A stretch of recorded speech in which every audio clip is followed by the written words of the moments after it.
All right. Well, I am Vanessa Joy, and I am here with Fundy, who is owner, operator, and just absolute fun person to be around of Fundy software. You can check them out at fundy.com, I believe. Maybe Fundysoftware.com. Fundysoftware.com. Yes. The Bay of Fundy up in Canada owns Fundy.com. So I'm still trying to pry it from their hands, but those guys. They're a national park in Canada. What are you going to do? Yeah, you know, you just can't fight City Hall, I guess, right? Yeah, exactly. And I'm Vanessa Joy. I'm a wedding photographer based in New Jersey. You can find me at vanessajoy.com or at learnphotovideo.com for you photographers looking for some fun content on learning photo and video. So Fundy and I here decided that we wanted to have a little chat today and talk about workflow because we really have two different perspectives when it comes to workflow. I have a wedding photography perspective, and I think Fundy tends to have an everything perspective because you were a photographer and now you're actually creating workflow for every type of photographer. Yeah, well, I think, so we're able to see a lot of different photographers' workflow. One of my big concentrations was workflow when I was working in the studio and doing wedding photography. Because as we all know, we're all really, really busy all the time, right? Yes. So you have kids. I had 2 kids, little kids, when I was shooting weddings. So workflow for speed, so just so we can get it done. But one of my main concentrations was workflow for profitability, meaning, as we get through that workflow fast, we're creating a way to present our images to our clients that results in the most profits as possible. Absolutely. And a lot of people, yeah, go ahead. Oh, yeah, we like the money. Well, yeah. The money's good, right? The money is good. And a lot of people don't realize this. When it comes to workflow, being able to do things quickly directly relates to how much money you're making from a job. So let's say, for example, you're shooting a wedding and your profit after your cost of sales, after you pay for an album, after you pay your shooters, whatever, is $1,000. If you spend 40 hours on that wedding from start to finish with the client, workflow, meetings, whatever, you're making, what is that, $40 an hour? Something along those lines. Even less. Right? Even less. 40, 25, is it 25? Yeah, that might be right. One of us should have a calculator here. It's somewhere between 25 and 40. Right, there we go. But let's just say that you've mastered a workflow and you're able to cut that time in half. Now your hourly rate has doubled. And really, when it comes to workflow, it directly relates to your profitability, to what it actually is costing you. There it is, 25. See, your math is way better. This is why I'm a photographer, not an accountant. Exactly, and one of the ways I try to explain it to photographers is that, it's easy if you hire someone, if you have somebody in your studio that is doing the Lightroom and design and stuff for you. But if it isn't, just imagine you're paying someone. So if you're going to pay them, $15 an hour, if it takes them 40 hours to do something, if it takes them 20 hours to do something, which one will you be happier with? Right. Right? So it's a pretty easy equation to get done. Exactly. Yeah. So formulating workflow within your company is not always the easiest thing, I think, for a lot of photographers, especially if you're just starting out. It's something that grows and evolves as your company does, as your style does, and as you find out what you like and what works for you. But it's important to keep it really at the top of your mind and to keep evolving it and keep making it better and better as you go along. And that's the key. Is do a workflow evaluation every year. Because I've met photographers that have been in business for 20 years or something, and they will be stuck somewhere with our software. And then when I get talking to them, I realize that it's not the software that's sticking to them, it's their workflow that's getting them stuck. And once we start talking to it, there's very, very convoluted workflow where they're repeating work and doing the same things over and over again and just creating a lot of work for themselves. Exactly. And so it's important to always reevaluate what you're doing, no matter how long you've been doing it. Yeah, there's always room for improvement, not only because there's simply always room for improvement, but because there's newer technologies coming out too, and you have to integrate them to your workflow and start using things that are, just working for you as they come out. Yeah, exactly. So why don't you walk me through maybe like your top tips on creating workflow? So I think the first thing is, and one of the reasons today I'm going to talk basically in big, broad umbrella strokes because everybody's workflow is different and there's no correct or incorrect workflow when you get down to exactly how you're doing things. But there are some big, broad strokes that will greatly improve workflows. I think anybody that's been shooting for a long, long time realizes that the best thing you can do for your workflow is getting as much right in camera as possible. Yes. Right? If your exposures, and wedding photography is difficult, and I am the first one to admit when the action starts getting hot and heavy, man, it's aperture priority mode, and I'm letting that camera figure out the exposures, and I might dial up my exposure compensation up and down depending on the situation. But when the light's changing in an outdoor ceremony and the sun's going behind the cloud and then out, I am not going to shoot manual because the last thing I want to do is the sun to go behind a cloud and I forget to change my exposure. Right. But that said, bride getting ready, groom getting ready, formals, once you're inside, dance party, the light does not change, right? So I stick my camera on manual, and when I get back to the computer, I don't have to touch the exposure slider in Lightroom because it's all there. Absolutely. And that's something, if you're starting out as a photographer, that's difficult, but it absolutely is one of those things that you need to constantly work on and to constantly and you get better and improve. better and better. I think you can say too is that, when I first started out, I had no idea. I walk into a room, what the exposure is going to be. And, now I can walk into a room and I pretty much know. I was like, okay, this is going to be ISO 400, can shoot at f4 probably in the 125, 250 range. Like you can just kind of know because you get better at evaluating light. So it's something that kind of comes as a process. It does. It does. Yeah. And I think it's, an important one because not only is it going to help your workflow, but it's also going to help your photography skills. And, that relates directly to your cost of sales too, because the better you are, the more you can charge. Exactly. Yeah. The next big thing, shoot less, show less. I love that. Right? I have a photographer that I work with. He's a second photographer for me, and then I will work with him sometimes also. And he is the kind of shooter where he will just hold down that button, and I'm like, whoa, like, are you kidding me? You know how much work that's creating for me? Or even if you're outsourcing and how much money it's costing me if you're paying someone else to cull it. And for me, I think it's a confidence issue at first. I'm not getting this shot. I have to take 700 of them. But it absolutely hinders your workflow so much. Yeah. So yeah, shoot less, show less. We went out and did a ad shoot recently, and I'm actually going to pull it up. I don't remember. We did an ad shoot, and I think I did. I shot probably 170 images or so. We were out there for a few hours, with test shots and stuff. And I was shooting for an ad. And I was shooting with Randy, who works here, who is a wedding photographer and stuff, and he narrowed down his selects and gave some to the models for their own stuff because they're getting married. And he's like, yeah, so I sent out, I had about 125 selects, and I was like, oh, I had like 18. That's funny. Yeah, such a big difference.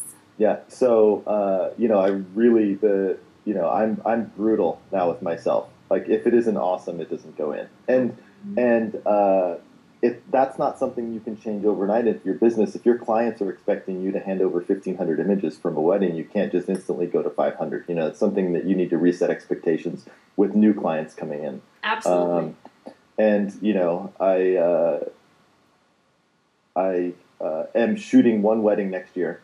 An old somebody I shot their high school senior portraits for them really wanted me to shoot, and I told them, I was like, I am not going to deliver a ton of images for you. You'll be lucky if you get 500, but there's going to be some awesome ones in there, and that's it. And right. if and that's how it is. Yeah. And, and if they don't like that, then send them off to someone else. Absolutely. Because you're not going to be able to produce what they want if that's their expectation. Exactly, and it's something that I tell my clients. I give them the average number of images that I'll give them per hour I'm shooting, essentially. Yeah. And mine is roughly about 800-ish for a 10-hour wedding. 4 per hour. I do 4 per hour. Oh, there so you go. On a wedding, be like, I hope that ceremony was really long. So I set those expectations, and, I've had clients come back to me and say, yeah, my friend, she got 1,200 photos, 1,500 photos, but they were all mediocre, as opposed to narrowing it down to 800. Your clients are going to be much more satisfied. My clients are much more satisfied now that I give them less. Granted, I've gotten a little better since then too, so that helps. But it's, what would you rather have? 2 slices of incredible gourmet pizza, or have to eat a whole extra large sloppy cheesy pizza by yourself? yeah. Unless it's Costco, I can do Costco. Right. Well, okay. But yeah, and sometimes bringing it down to the minutiae helps clients and say, hey, I'm gonna average 1 really good image every minute. There you go. Right, and so you take 60 minutes times 800. That's only 480 images. Right, so. And I think clients can appreciate that. And then I also say, anybody that can tell you they can give you more than 1 really good image per minute, I don't think they're telling the truth. Right, or you've got a very different definition of what a good image is. Exactly, yeah. Or they're awesome. Or I want to be them. The next big broad stroke, and I learned this from a local fellow photographer who has a great workflow. Been shooting for years, is editing in versus editing out. And this is it sounds really simple.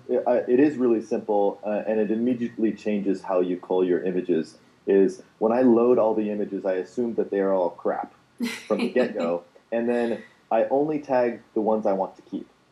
There you go.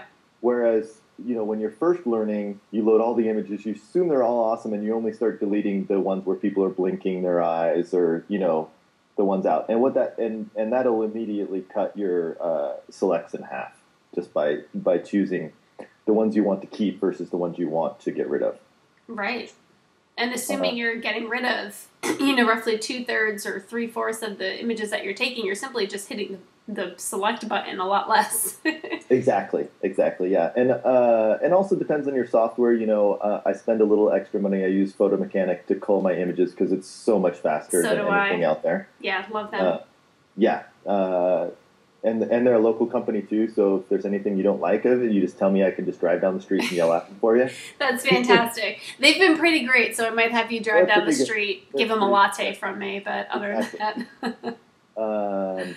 And then culling there, and then when you load into Lightroom, we all know it takes a while to load those images into Lightroom, and so you're loading fewer images into Lightroom, so that takes less time. Yes. Takes less hard drive space, building all the smart previews and all that stuff. Right. So that's the next big thing that I do. And then the last thing I do is I have, I create a custom Lightroom preset that I like for my images to produce a nice color, neutral color that I like, and then I export everything into color JPEGs, full resolution. So I have a base color JPEG that I want. If I want to change those to black and white, I can do that in Photoshop or Exposure. I've been using Exposure a lot recently. I really like that software.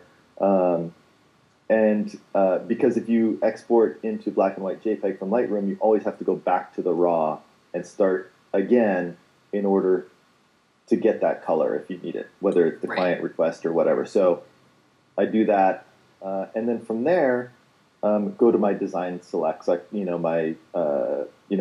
are the wow shots. These are it's the ones for the album to tell the whole story. It's the wow ones for the blog, and social media and stuff. And then usually I'll pare down to, depending on the size of the album, like 120 images from there. Perfect. Because it's so. Do you even go into Photoshop at all? I actually very rarely now. So for my process, from when I have those selects, then I will, and when I'm making those selects, I make the selects not only based on the images but the story, right? Mm-hmm. So I'll always choose, like if you have a great shot of the bride getting ready, you need 2 to 4 shots that accent that shot, so it can be part of a story on the spread, right? So I choose images in chunks of little. I just call them mini stories.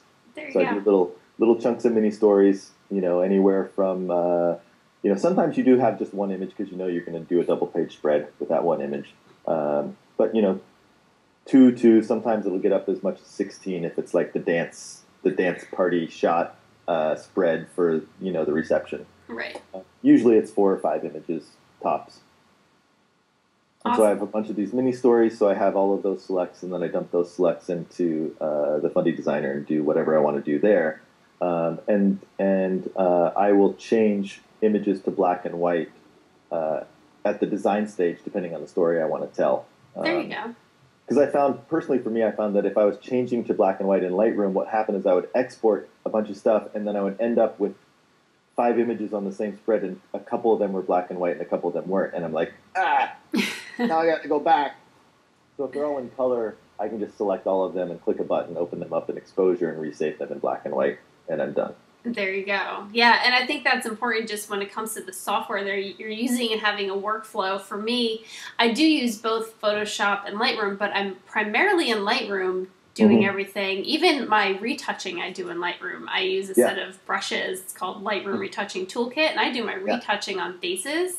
You know that one too. So yeah, it's fantastic. It makes life so much easier being able to do that. And that's the thing that's really important for us, and I always try to cram as much workflow stuff into our software. So I put a new feature in the software where you can say, get a list of images that are used in the album, and it will create that list and copy it to your clipboard, and then you can paste it into the Lightroom search field, and then create a smart collection just with those images for retouching. Oh, fantastic. And again, just right in Lightroom. Right in Lightroom, right? So, it doesn't matter what you use. And those, we have a really good review on our blog of the toolkit. It's awesome. Yeah, that's perfect. I think you can get that at lightroomretouching.com, I believe. Yeah. Lightroomretouchingtoolkit.com, one of the two. One of the two. Or you could use the Google. Or you could use the Google. Lightroom Retouching will get you there. Awesome. Yeah, so that workflow is perfect. And then going into the album and, building, again, software that you use for the album has to be fast. It has to work. And then for me, I even take it one step further.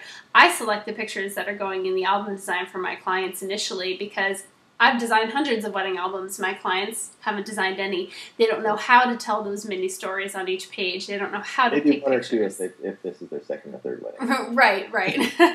Let's not even go there. Not hundreds. Not hundreds. And, I found that by doing these pre-designs, not only are my clients happier because I'm taking some of the workload off their shoulders, but I'm happier because the albums are coming out a little bit closer to what I would like and what I know artistically looks good, so my product is better. And I end up over-designing usually and showing them how you can add more pages in and it will look better, and then you create more sales that way. Exactly, yeah. So just to back that up, every photographer that I know that is very profitable with albums all pre-design the books. Oh, wow.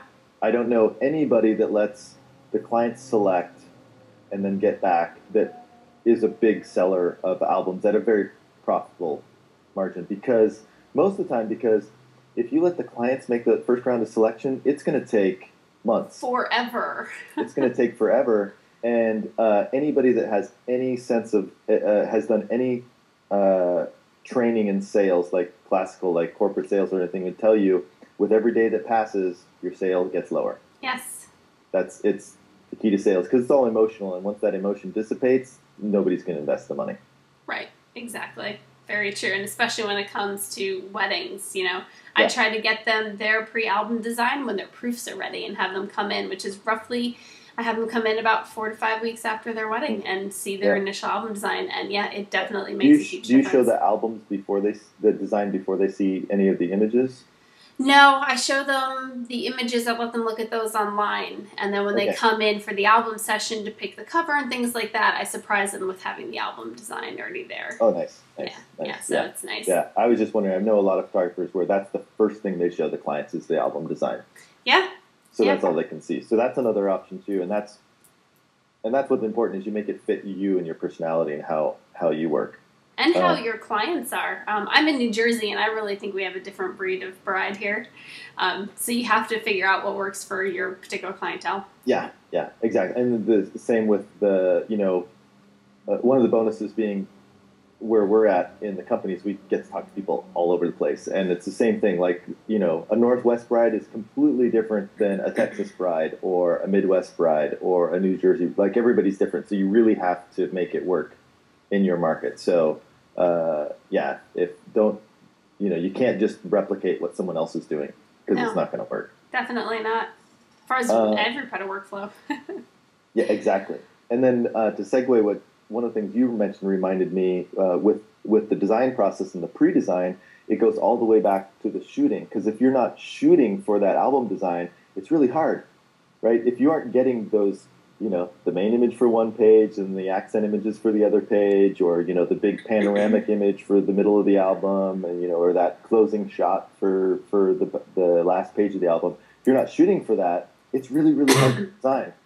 And it takes forever to design because the images don't go together. Yeah, absolutely. And it's something you have to, again, comes with experience, going back to shooting, getting a right camera, shooting for the design. Yeah. So that sounds awesome. I think we've touched a lot of different ways to I can't think of anything else to touch on. Anything else you want to talk about? I think the only thing that we want to also address is the way that we work with our clients and booking our clients, because I use an online system. I use Tave for booking clients, and they can just book me right online. And I think that when we have a concise workflow for the client from start to finish, they'll more readily want to book us and have a better experience. So if they don't have to come in. We can talk about that and let you talk about it, because I don't really, my core knowledge base really starts at the shoot. Right. I was never the front-end client guy, even when I was shooting. Nice.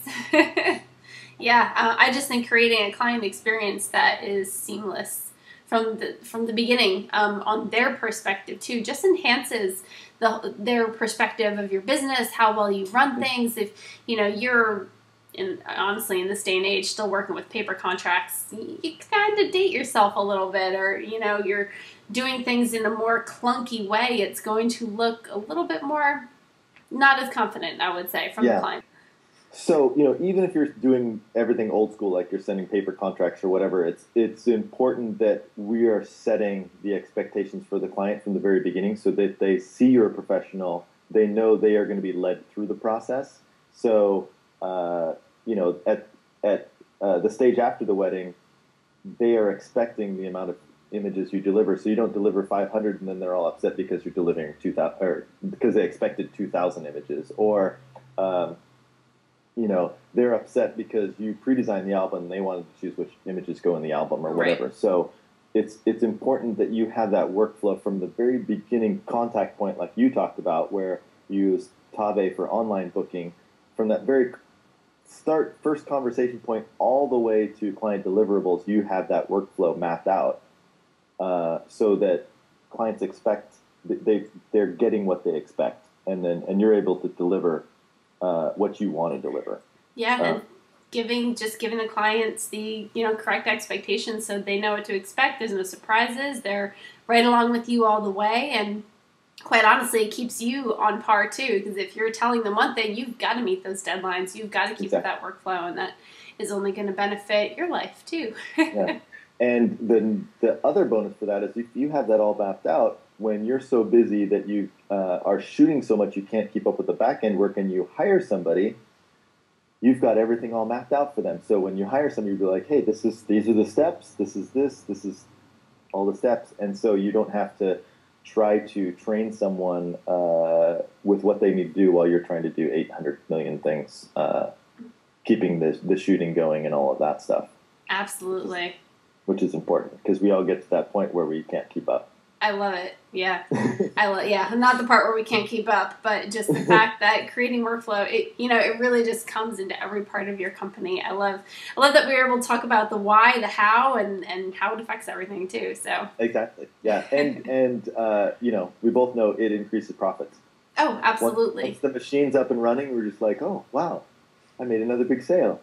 Wow, I made another one. Wow, right. I made another one. Exactly. And then on top of it, you get to have a life too, which is, you know, one of the reasons most of us decided to own our own business and to be photographers so that we could have a life. And, you know, once you've Having a life created, is good. yeah, you know, it just improves the quality of life. And I think that's a bigger end goal than even making profits. That is good. Perfect. Well, thank you so much for taking the time to chat with Thank me. you.